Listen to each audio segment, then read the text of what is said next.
You're on the clock with Tyler Jennings and Jared Perkins, a Prospects Live podcast for everything MLB Draft related. Join us as we discuss the biggest stories from college and high school baseball, bring you interviews from your favorite draft prospects, and break down live looks with Prospects Live analysis across the nation. Get ready, because you're on the clock with Tyler Jennings and Jared Perkins. Welcome to another episode of On the Clock, presented by Jaw Bats. Jaw Bats provides the highest quality Ashton Maple, handcrafted, fully custom bats, apparel, accessories, and more. Click the link in our bio and enter the code On the Clock 10 at checkout to get a 10% discount on your first purchase. Tyler, we are back. We had a little bit of break after the draft. We had a draft recap. How are we feeling? How you doing? How's life? Really enjoying this chicken right now, by the way. Yep, we're leaving this in too. This is definitely staying. I don't care. Tyler's got a full chicken burrito rolling in the episode. Not a chicken burrito. Oh. The full chicken thigh. Bone-in thighs. That's the way to do it, by the way. Scout cooking, if you're hearing this. Yep. I'll send it one of these days. Well, we are back for some more amateur baseball MLB draft content. Tyler's been out at USA Collegiate. He's been out at USA 18U. He's been everywhere. We got some 2024s that have been taken off in professional baseball that we want to talk about. But yeah, let's get right into it. Tyler, how was Collegiate? How was USA Collegiate? What did you see? Who did you like? What did you love? Very hot. Yeah. Very, very hot. For those are the things you didn't like. The heat, the lack of shade. USA, if you're listening to me, please put more trees into that stadium, man. It is unbearable. Yeah. When it's 94, felt like 109 at one point. And just sitting out there in the sun, it's one of the things that I would never want to do ever again. But I'm a psychopath. So, yeah, we had to endure that. But, I think we touched on it before with the collegiate national team. I think going into this year, just talking about the 2025 class in general, the college side is a little weaker. We have our top 30 already out. We're going to update it with top 75 here in the next couple of months. And there's some guys that we're going to have in our top 30 that are not on it right now, So that's just the way it's going to be. But looking at some guys from collegiate, Devin Taylor, obviously the biggest name there, performed pretty well. Had a home run against Chinese Taipei in the series and looked really, really good. Lots of bat speed. There's good pull side juice that he's still trying to tap into more in game. I think he had like a 105 exit velocity on one of them. Good field to hit, probably left fielder, but he's the kind of guy that looking at what this could be. He's 6 foot. I think he's 6'1", 215. So he's already kind of a bigger kid. But you look at the strength, you look at the power in that profile. He can be a left field masher at the next level. And you think about someone like left field. I've had scouts tell me, even if you want some guy to be a potential left fielder, you have to absolutely mash to be an everyday left fielder. Taylor definitely gives the vibe to that. He has the good field of contact, good pitch recognition, has the power that plays better to his pull side, but he has some opposite field power to go with it. Like to see him pull the ball a little bit more in the air. And I also kind of want to see, he's probably going to get some time in center field this year for Indiana. I don't think there's any ifs, ands, or buts about that. It's just a matter, can he show us that he can stick there long term? If he can do that, I think he's the first bat off the board. Looking at the class at at the top, Jace Laviolette, number one. That's where he's been for us for the past couple of months. It's really hard to take him off that pedestal with the plate discipline he has, the raw power, just everything in there for Jace. Because the only real big issue for him is the fact that not the bat path itself is inconsistent, but there is some swing and miss there. But he has the bat path and he has the pulled fly ball rates to really do damage and have a pretty suitable slash line moving forward as a minor leaguer to just make everything work. And he's that's the reason why he's won right now. He's 6'6", 230. He's already played center field for the majority of his time at Texas A&M. He might be a right fielder, but he's shown that he can play some center field. And Cam Cannarella is not far behind. And yes, Cannarella was injured this year, played through a torn labrum, wasn't the greatest, didn't show off the speed this year. But when you look at the overall package with Cantarella, it's a lovely line drive swing from the left side. He's been able to lift the ball more and try and tap into that power a bit more. And with the fact that the shoulder injury was kind of hampering him, there might be some more in the tank. We're assuming he's going to have a clean bit of health coming up in the spring, considering he's already had the surgery to clean up his shoulder. So we'll see what happens. But with Cantarella, it's like really good contact. The chase rate's obviously gone up with the fact that he's wanting to pull the ball more and pull it in the air more. But there's not really a ton of swing and strikes really to worry about there. Like it was an 8% swing and strike rate this year with an 82% contact rate. Like that in and of itself is going to play. But with Devin Taylor, like if you can show us that you can pull the ball more in the air and the fact that you can play center field, I think he's got the best chance to be like not 1-1, but like the best college bat off the board.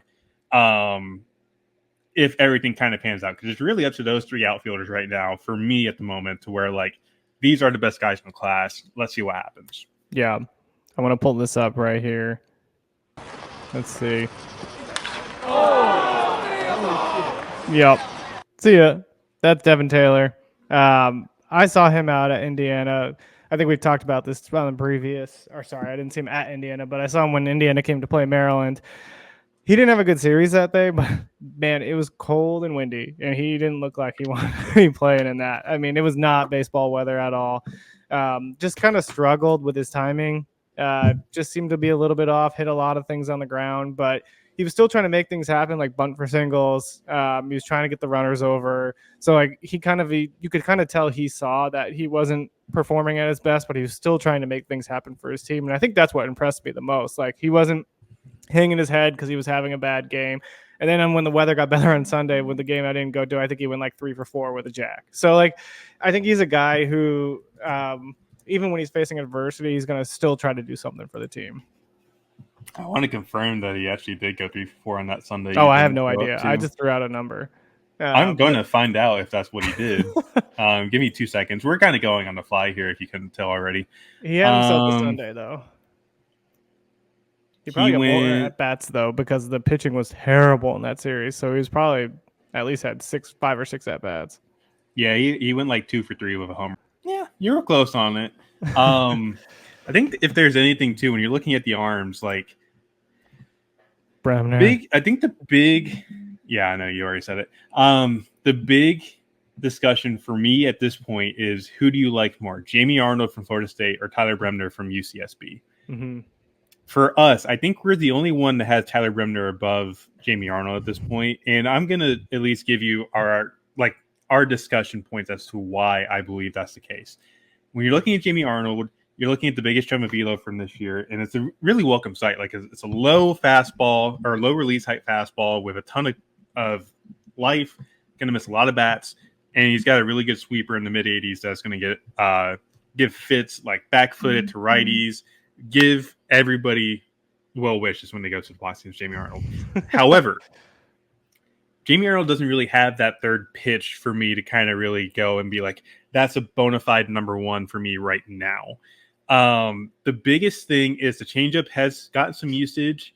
It kind of blends in well with the fastball, but he doesn't use it enough. He's really just been that 1-2 combo coming into the year and coming into the summer, really. Like it's really just been those 2 pitches that he's utilized a ton.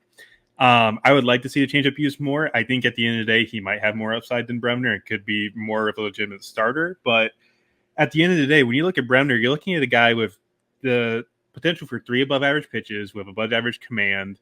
The changeup, you can put a 70 on. It's near screwball-like with the kind of release that he gets on it. Because I'll try and get like a baseball to kind of show it, but when you look at a guy, say like Devin Williams, who has the airbender that everybody likes to call it, Bremner's airbender, pretty close to it. Not the same kind of spin rate, but you can maybe even put like it flashes 80 on it sometimes. Like he will command that thing glove side to a righty, and they have no idea what to do with it.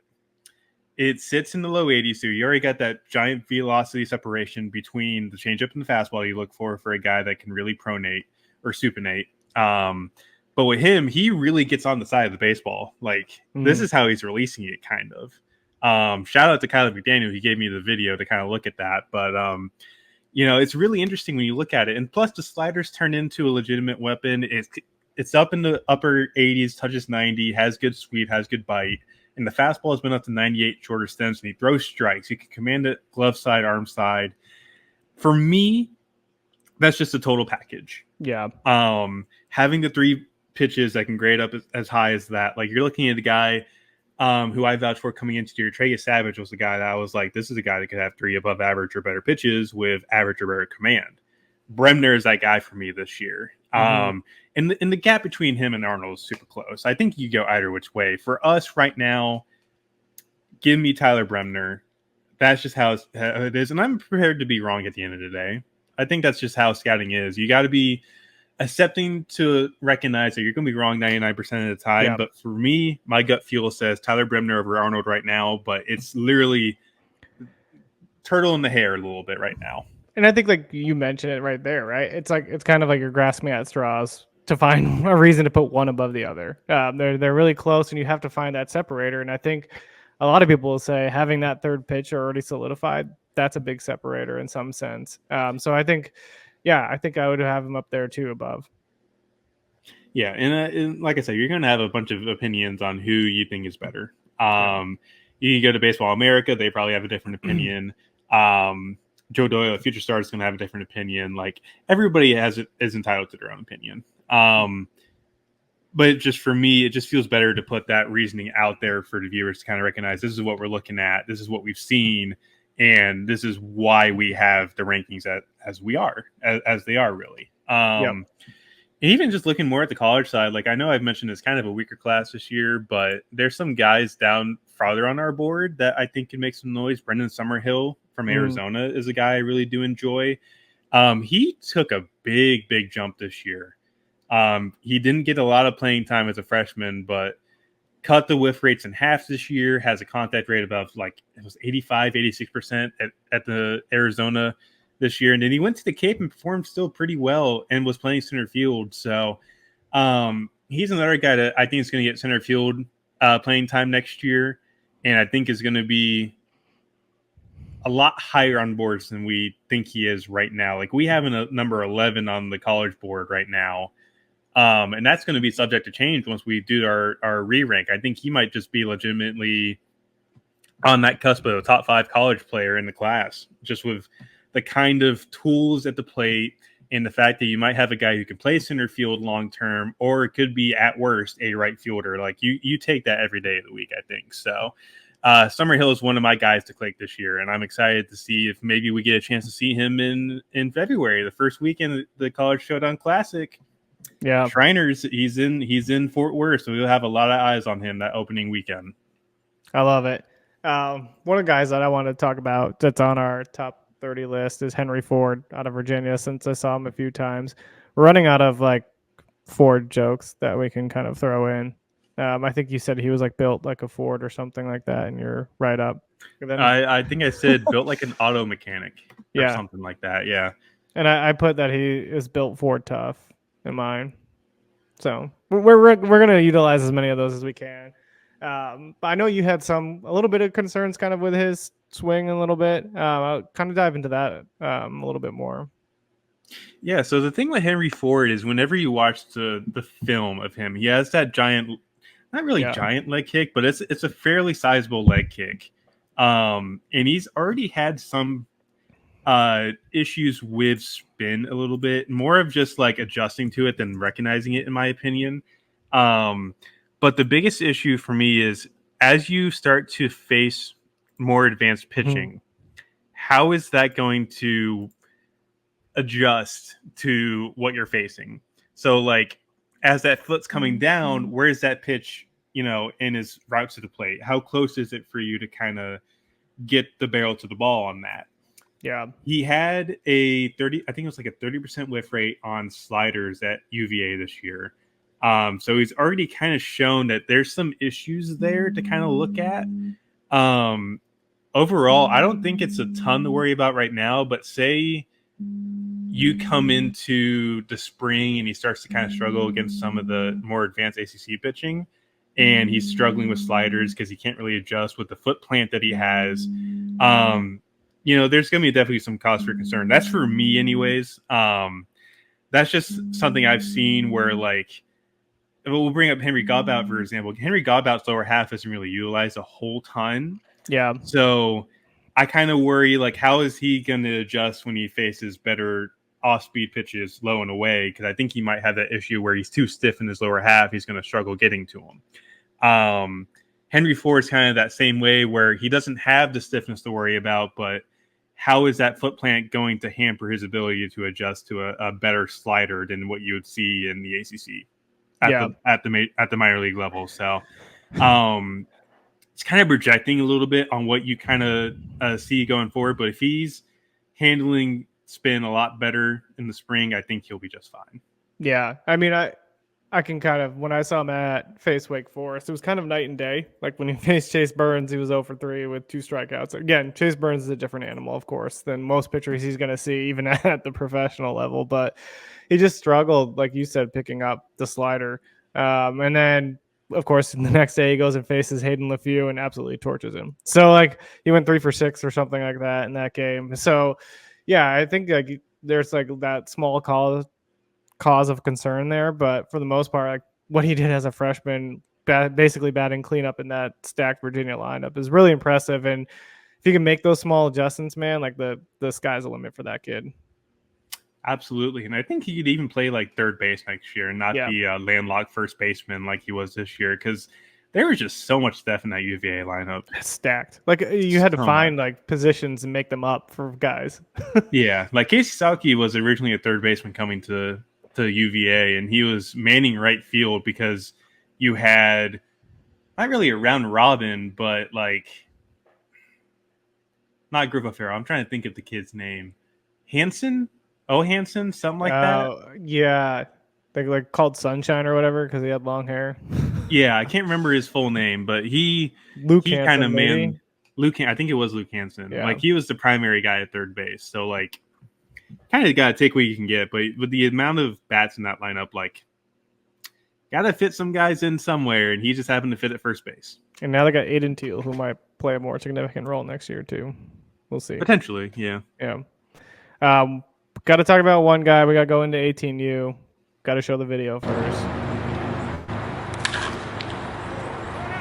No one's talking in that. That's Xavier Neyens. Take us into Xavier. It was an interesting week. So I think that was the only hit he had all week, unfortunately. Had the giant home run off of, I think his name was Regan Ricken out of California. 108, 440, probably the longest home run I've seen from a prep and of a wood bat. My issue going out from that, he struck out the next 6 plate appearances, which not the greatest. I mean, the strike zone was admittedly not great. There's a few occasions where some of the called strike threes were in the other batter's box. Some of them almost hit him in the knee. But, that's still going to accumulate on the stat sheet. It's not necessarily, for me, I'm not going to sit here and be like, oh, he struck out 10 times, even though like 7 of them were probably walks or something. I'm not going to be that kind of person and be like, oh, he struck out 10 times. But being kind of that passive kind of makes me worry a little bit. And I thought Ethan Holiday was kind of the same way, where they're really passive and they rack up the walks, but also, what are you looking for in a 2-strike count? Like for me, that's kind of what happened was like you get guys that were throwing, either on the black or close to it, and it was just automatic strike 3. So I feel like you have to adjust to that. And that's kind of something that I don't think Neyens did a ton. I think he's potentially a third baseman next level. He's got the arm strength to definitely handle the corner, but his footwork's a little clunky. But like at his best, like the power plays to all fields. He has the contact to make it work. I just want to see a bit more aggression at the plate. I want to see him trying to swing the bat a little bit more instead of watching, close pitches get called the opposite direction for him. And I think that was just a big thing that week. Just not getting a ton to hit, a lot of pitches that were close that were just called not in his favor. And, here we are, we're talking about a guy that had only 1 hit across a full four or five slate games, that was ultimately left off the 18U roster, which there was a lot of questions about that. I'm not one to address those questions right now. But at the end of the day, they won gold. They won gold in Panama. So, at the end of the day, I don't think it really matters about the star pattern you have on that kind of lineup with the kind of schedule we have for the summer circuit now. Area codes was this past week, and they were playing in 18U in Panama at the same time. So, do you have the choice of going to area codes, or you have the choice of playing for USA? I don't know the full story behind it. I'm not going to speculate. But, I saw people talking about it. I'm just going to put my hands up right here and say, stuff happens.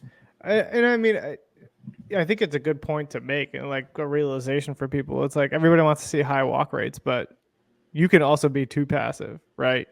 You can be too cautious in the zone. One example I think of, and I only know this because I follow the Royals, but Carter Jensen, as soon as he was drafted, he was sporting a 20% walk rate, and everybody's but he wasn't hitting, and he was hitting maybe 200. Now this year he's walking less, still walking at 12-13% range, but he's absolutely crushing the baseball. He's taking advantage of pitches instead of waiting to work the walk. And I think that's something all these young kids, especially prep guys, and if they have that really good feel for the strike zone, have to learn how to capitalize on the pitches that they're given to them. Yep, absolutely. And I think that's good. That's something that comes with time too. Yeah. You'll adjust. And I feel like some of these kids do, once you face that better pitching, you kind of start to struggle a little bit once you get back to the normal high school season too.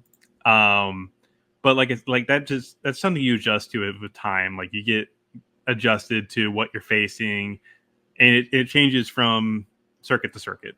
Yeah.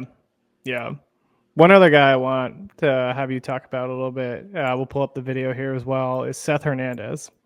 How electric is that arm? The biggest thing was he only got the one inning. Just not sure what the scheduling was on that. They wanted to showcase some more arms. I know Jack McInerney had an issue during his first outing that he had to come out of his warm up because he was cramping up. But I don't know if that just had an effect on how many he was going to throw. But this is a kid that was 91 to 96 at NHSI in the two innings that I got of him against, I think it was Puyallup. He came out, was 94-98 with a really good fastball, was just pumping strikes. You saw a few of those there. They were just demons coming into the zone. And the biggest thing too was the breaking ball has changed. It went from, it was a low to mid 80s slider earlier on in the year with a curveball in there. It's now a cutter breaking ball in the upper 80s, gets to 89, and he's still got that diabolical changeup. Kind of gives you a little bit of kind of shades to Dylan Lesko a little bit. Maybe not quite as polished, but you're looking at a guy that could draw comparisons to him a little bit. Because Dylan Lesko coming out of high school had a lot of hype to him. He may have been the most polished high school arm to come out of that demographic in the past few years. Hernandez has a chance to be another one of those guys. And I think I'm going to write up more about Hernandez and compare him to some of the recent, first prep arms off the board. Because the prep demographics of a pretty volatile and risky demographic. There's not been a ton of success there. It's kind of the college first baseman kind of deal recently. But I don't know. With Hernandez, this is a guy that you look at the mechanics. He doesn't really get into his backside all that well. He has the chance to just sit mid-90s, maybe even higher at the next level. He's already touched 100. He went to area codes and was touching hundo against Brock Sell in the first at bat. Good luck, Brock. Have fun. But he actually was smoking baseballs. Yeah, Brock Sell is another guy that I'm really impressed with too. We can talk about him in a little bit, but with Hernandez, it's a really, really good package with athleticism, the ease operation. He's the clear number one arm in this class. If there's any other guys that kind of come close to him, a guy like Cameron Appenzeller from Illinois, who is kind of a bit of that metric darling a little bit. Really low pulse, really low effort delivery from the left side. Low release height, going to get a ton of whiffs on the fastball that plays up from the 90, 94 velo with a good sweeper and a good changeup that could be above average to plus. Josh Hammond's a guy with a good hammer slider in his arsenal and can get up to 95. And there's another guy like Cruz Schoolcraft, if he gets everything figured out in terms of missing bats in the zone, that's the best lefty in the class. But Hernandez has just put himself onto a different tier compared to these guys right now. And I just generally wouldn't be shocked if right now, barring an injury, a la Dylan Lesko, like this is going to be the first arm off the board in general. There's a lot of stuff to like here. Like I said, athleticism's there. You've got more of the back leg to get into with a development team that let him sit more in the mid 90s and even get into higher velo. And he's got the weapons to make everything work with the secondary. It's like the slider's good. The changeup is exceptional. I don't think he understands how good his changeup is right now. The one issue obviously will be age and kind of that Vandy commitment. He'll be 19 on draft day, assuming we think that the draft is going to be July 13th of next year. And in that case, he would be eligible as a sophomore in 2027 at Vandy. And Vanderbilt can be a bit difficult with their commitments a little bit. It's not Stanford difficult, Broxell, but you know, it's something you'd kind of consider with that kind of profile is the commitments and the NIL coming into play now. It's going to be interesting to see how that kind of stuff works going forward. Yeah, I love it. So if you had to pick one guy from the 18U that kind of shocked you or surprised you, who would that guy be? Not a guy that shocked me per se, but a guy I really, really loved, Eli Willits. So if anybody remembers Reggie Willits, former Angels outfielder, in, I think like the late 2000s, early 2010s. Making me feel old. Yeah, sorry. He is, I believe, the youngest son of Reggie. And Reggie is a coach at Oklahoma now. Eli was supposed to be a 26. He reclassed coming into the year. He's a 2025 now. He's going to be one of the youngest kids in the class at 17 years, 7 months on draft day. And it's a true switch hitting profile that I think is going to be a shortstop at the next level too. I think he's a better hitter from the left side. There's more bat speed from the right side, maybe a slightly less contact oriented swing there. But the left side, he has the feel to hit. There's growing power. He'll hit the gaps if he wants to get extra bases. He has speed. And the biggest thing that stood out to me was the aggression he played with at shortstop and the range that he had and everything else like that. Like, this was a guy that made plays and made everything work. And I think at the end of the day, like, I think he might just be not high school, like best high school bat in the class, but he'll be within the top 5. And that's why he's ranked at number 4 on our list. Like, the mix of the tools, the mix of the age is going to be very model friendly coming into the year.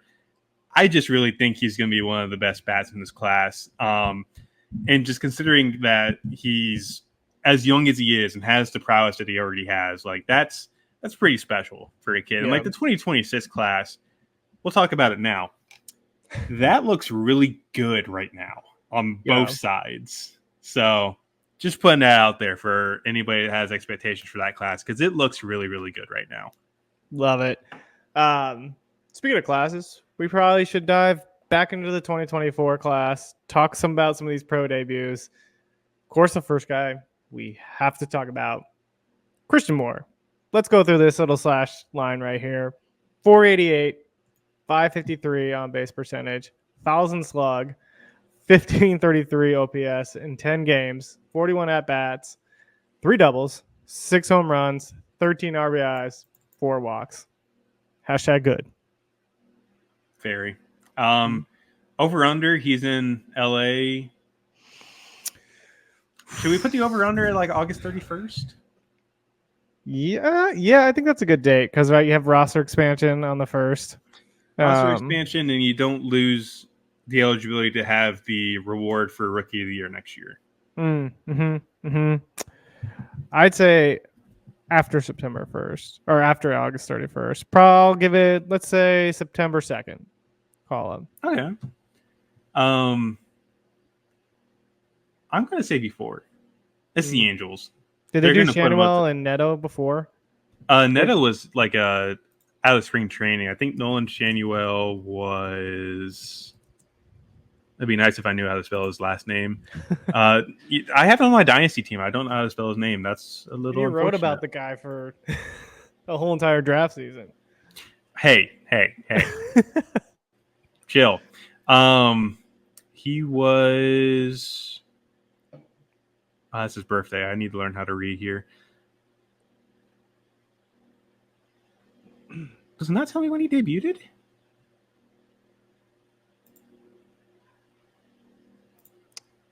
I have no idea when he debuted. August 18th, so about a year to the day. Interesting. So yeah, he was a lot quicker than I thought he was. I thought he was like a late August kid, not August 18th. It's so far, Moore has done 2 games in A-ball, 8 games in AA. When does he get called up to AAA? That's the real question. He's not going to AAA. What are you talking about? We're going straight to the show, huh? I'm pretty sure Zach Neto and Shanuel did not see any time in AAA. I do think you're right. Let's see. Neto was like AA to the show for sure. Yeah, Neto. No, Neto went 7 games AA, 4 games AAA, which is intriguing. A little bit. Because he didn't even start in A-ball. Or high A. They were just like, man. Yeah, AA. Have fun. Let's see what Shanuel was. Shanuel's 3. So he was rookie ball, A-ball, AA. Yeah, I was going to say, I know he played Inland Empire, I think. They're like, you have a 700 on-base percentage. Just come up to the show. Have Insane. Fun. Yeah. Christian Moore, I mean, he's like, we even, was this the one mock draft pick we got right? I feel like this was the first one. Yeah, it was the first one we got right. It was just like the prototypical, like, who's going to get to the major leagues quickest? And we're like, Christian Moore. That's literally how that call went, by the way, if you guys want to know. Behind the scenes on our mocks. Behind the scene on the mock. What was it? So we get on the call at like 10 p.m. It was me, you, Brian Switzer. Mm-hmm. Shout out Swissy for being an absolute trooper for watching us down Chardonnay with coffee as a chaser. Or at least I was. I can't remember if you were. Bad Chardonnay. To be you fair. Still drank it. I don't want to hear I it. did. These are true stories. What was it? So yeah, we spent 2 hours trying to figure it out, and that was the biggest one to kind of get stumped on was Christian Moore. Where do we put him? We got to the Angels, and we had our top 7 already done. So we spent like 15 minutes just trying to figure out like, what are we doing here? Like, because we had we didn't really have like much of a thing to go off of for the Angels, because it's the Angels. They're going to throw you a curveball, and we knew that was going to happen. But what kind of curveball were we expecting? And we didn't even think about Christian Moore for like a solid 15 minutes. No, and then I think it was Switzer, maybe. I can't remember who did it. It's either me or him, but it's just like, Christian Moore. Yeah, I was like, oh, okay, yeah, that's how we're going to do this. Go, like, and we're moving on. Yeah. And that's like that's essentially how it worked out. That's how our mock draft works, essentially. Because I remember that night we got Cam Smith, Sinjay, Cash Mayfield, and Walker Janik right. Yeah, we had those 5 right. I remember. And the other 4 were kind of based off of what we felt like. We heard the rumors about how confident we felt in putting those in.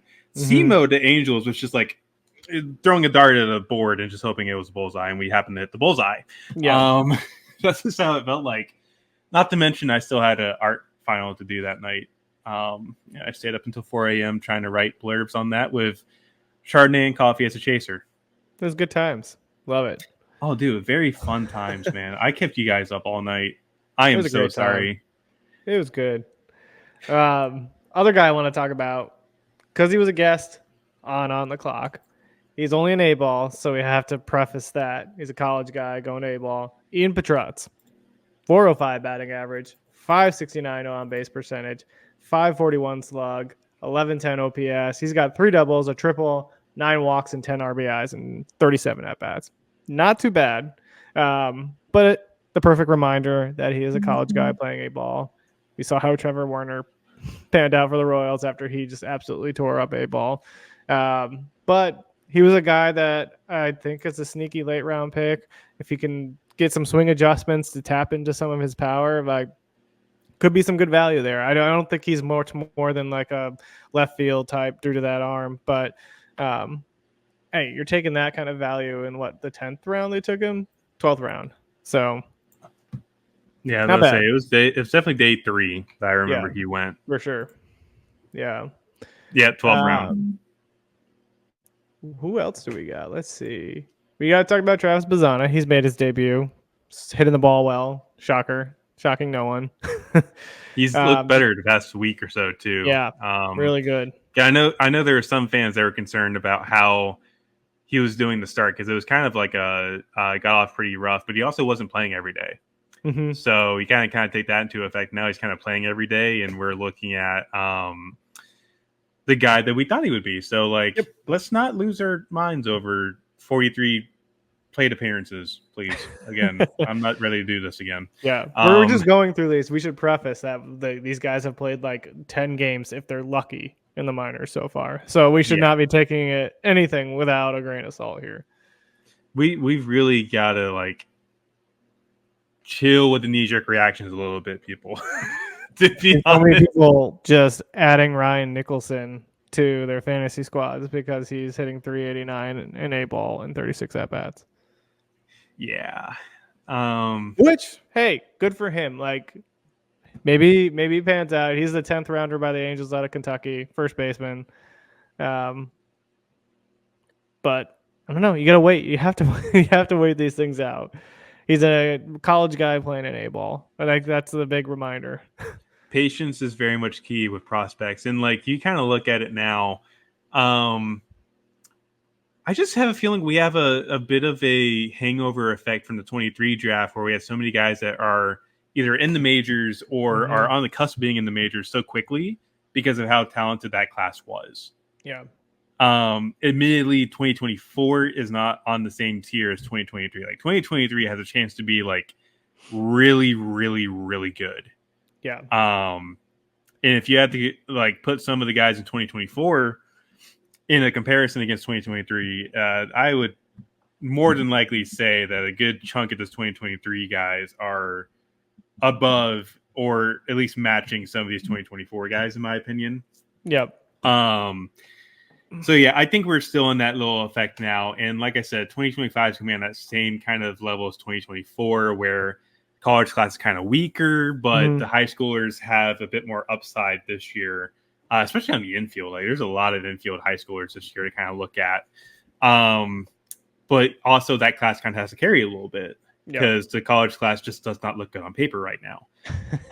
But then you compare it to what we have in 26, where just both sides of the book here just look insanely talented. And I'll try diving into those guys a little earlier this cycle than say what we did last year. Yeah. But don't rush your life away, guys. Enjoy 2025.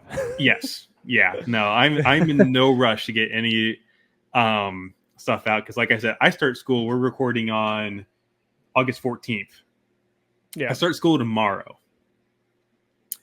And it's my final 2 classes before I graduate. So I'm more focused on that right now, personally. But I think I've mentioned it before. This is something I enjoy. It's something I love. Yeah. And in due time, we'll have something out to kind of show you guys what we've been working on and what we have in store for both this class and what 2026 has to offer. But patience is key. Same thing with just prospects in general. That's kind of the thing I'm looking for here. And the key message is patience is essentially the biggest thing to look at here. You can't just go out there and assume that Charlie Condon's going to be in AAA in a week. Unless he's on the Angels, then yes, maybe you might be right. Well, that's the only team. But some of these guys are going to take time to get adjusted to minor league ball, and development's going to take its time. You don't want to rush any of these guys. Show one Angels clip here of this. Two. He drives it high in the air, into the Mississippi River. Center field. There's a gator in the river. Was this the grand slam off the Jack Caglione. Tyler, It's no one his needs to know. first professional homer, Sorry. and he'll take it. That's I don't Jack care if Aggs. The way I look at it is I'm trying to think, who was the guy that hit his first major league home run off of Matt Grace? Oh, yeah. I know. I can't remember who that was, but Is it David Bell? he did, to be fair, hit it into the Mississippi River. But let's also stay. Cags did say after the game, he's like, I'm not really counting it, to be honest with you. So, it counts. It's still in the books, buddy. Just go with it. God, why am I blanking on who this person is now? I'm not giving up on this. good times. Maybe it wasn't Matt Grace. Maybe I am Outside stupid. of that home run, though, Cags is struggling. But again, remember, people, high A, first professional ABs. We all need to chill out. That's our message of the story. Moral of the podcast. Chill out. Ooh, was it David Ross? Are you still looking for this? Yes, I am. I very much am. I'm waiting for someone to compliment. Haha! It was David Ross went deep off of Mark Grace, his first ever major league home run, and Gotta Mark Grace love was it. the first baseman. Two Cubs legends. Yeah, Cags not doing so well, striking out 31% of the time. But again, people remember it's 6 games and 26 plate appearances, so we're gonna be fine. Everything's gonna be okay. Don't worry, I'll get you the bourbon if you still need it, buddy. Yeah. I mean, like, I'm not even gonna get into it. We're not even gonna talk about it. Let's leave it there. So as we wrap up, what should people be on the lookout? I know you mentioned the top 75s for the prep and college guys. Anything else coming down the pike? Yeah, so right now I'm kind of thinking about comparing Seth Hernandez to some of the recent first prep guys off or prep arms off the board in recent drafts, kind of comparing like where he is and what his profile is like for anybody that's not aware of him at home. Maybe taking in some dives on the 26 class in terms of like positional value or like positional splits, I guess is probably the best way to put it. And then just obviously working on video. Still trying to go through the 2024 film from the spring because I'm so far behind on that. But film's definitely going to be on the up and up coming up here soon. And we'll get to the summer stuff here shortly and get that all posted and get ready for the spring, really. Well, it's kind of fluid. We're going to see what else we can really get into coming up this fall and this winter, trying to give you guys some more stuff to look at and read as we get closer to the season and get more active on our side and just get more writing in, really.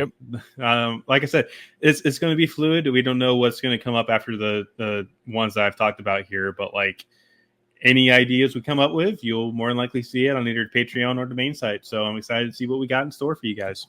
Yep, I love it. Only article I'm working on is a preview of guys in the DC, Maryland, Virginia area. Go through like 7 or 8 top guys and some others to kind of highlight and note. Other things that we're working on, we've got for the podcast, we're going to start inviting some coaches, college coaches, have them on, give us some previews of the fall, what's happening in the fall.